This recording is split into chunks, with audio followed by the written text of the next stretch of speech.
Hi, this is Nikki, and I have a few oracle messages for the next few days. And they are from this deck, the Mystical Journey Oracle from Tennessee Charpenter. And this is a really good deck if you don't have a goddess deck, or I've had a few goddess decks and I don't really connect with them. This is an amazing replacement for that. So the artwork is stunning, and the booklet's, it's small, but it's pretty good. So this is our main card, which is the self-realization card. And these are our supporting cards, which we have. I'm sorry, the shadow. I'm trying to record these on a dark background. This is just an experiment. I'm trying different things to see how I can improve this. So that's the resilience card, and that is the trust card. So what I'm getting with the self-realization card is telling us that you have choices in your life to make, but no matter the choices you make, you're always in God's plan. Like He's always going to put you back in His plan. So you can defer from the plan or the pathway, but you're always going to end up back to He's going to use you for his own good. And this is a beautiful card. So she's kind of, that little creature there is on some cobblestone, looking at the other creature in the background. And then the higher power, maybe it's your inner wisdom, your self-realization. We have an authority figure there, and then maybe a religious figure over here. And in the background, it can kind of look like just like wall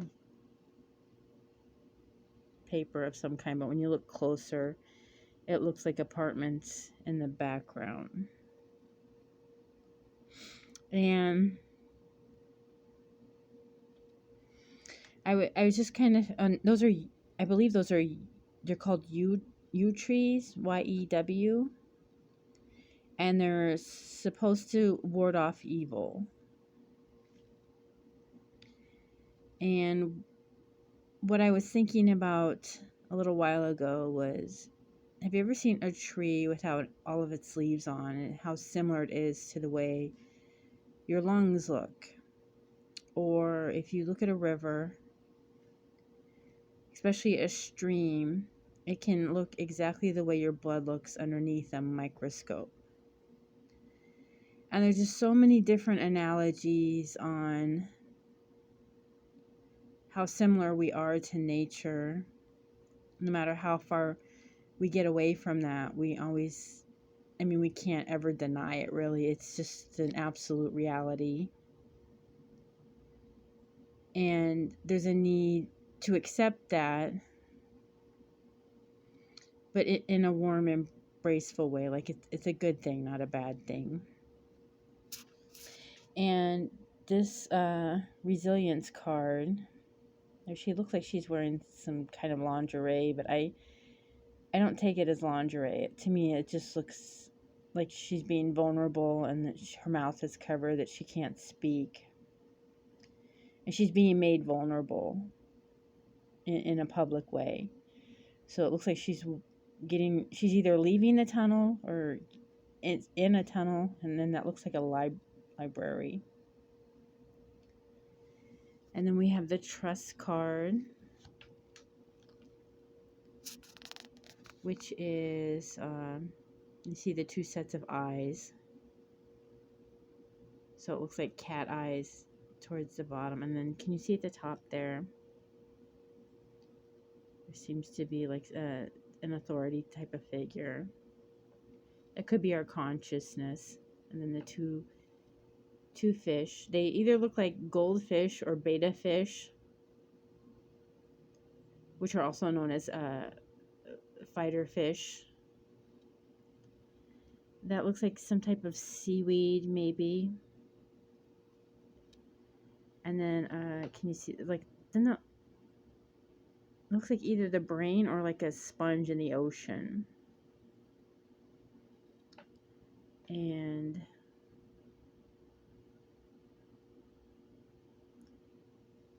so I just really wanted to show these cards. I think sometimes I talk, and the artwork really is very important to these readings.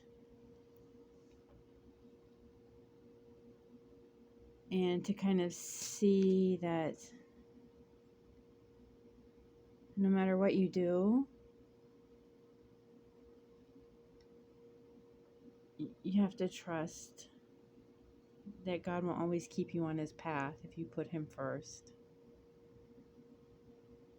And sometimes when we're having to be resilient is when we're feeling the most vulnerable.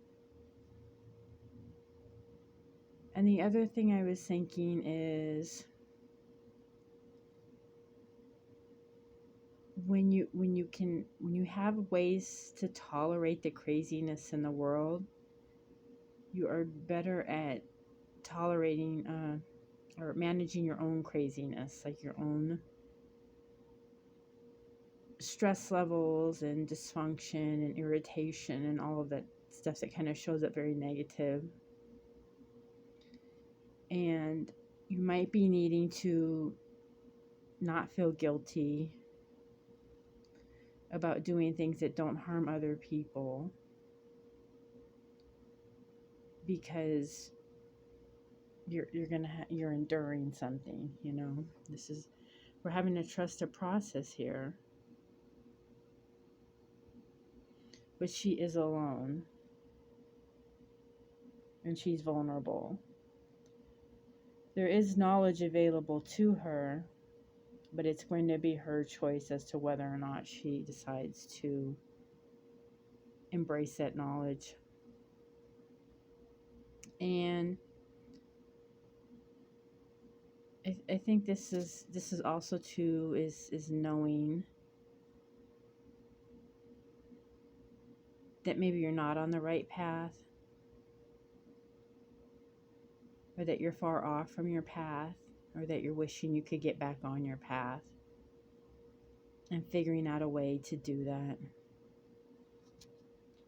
And that might be more through trusting God and nature to bring you back into alignment. And so that is this reading for the next few days. God bless. I hope you have a good weekend.